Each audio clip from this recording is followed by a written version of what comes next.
మనందరం స్వానుభవ జ్ఞానంతోనే ఉన్నాం. స్వానుభవ స్మృతితోనే ఉన్నాం. స్వానుభవ సాక్షిత్వంతోనే గమనిస్తున్నాం. స్వానుభవంతో భావిస్తున్నాం. స్వానుభవంతో, శబ్దంతో, చైతన్యంతో ఉన్నాం. నేను ఉన్నాను ఉనికితోనే. నేను ఉన్నాను చైతన్యంతోనే.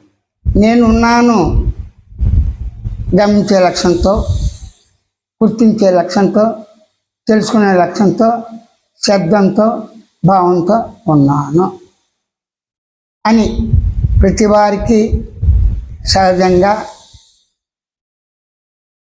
స్వానుభవంగా ఉన్న నేనుని, స్వానుభవంగా ఉన్న జ్ఞానాన్ని, స్వానుభవంగా ఉన్న గమనించే లక్ష్యాన్ని, తెలుసుకునే లక్ష్యాన్ని, గుర్తించే లక్ష్యాన్ని, భావించే లక్ష్యాన్ని, ఉనికి లక్ష్యాన్ని, చైతన్య చిత్త లక్ష్యాన్ని, ఆనంద లక్ష్యాన్ని, స్వభావాన్ని మౌనంగా పరిపూర్ణంగా అవగాహనతో మనమే ఉన్నాము.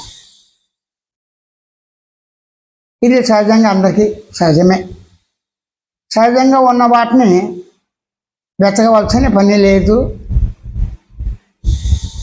ఏ విధమైన కృషితో ప్రయత్నం వల్ల చేయవలసిన అవసరమే లేదు.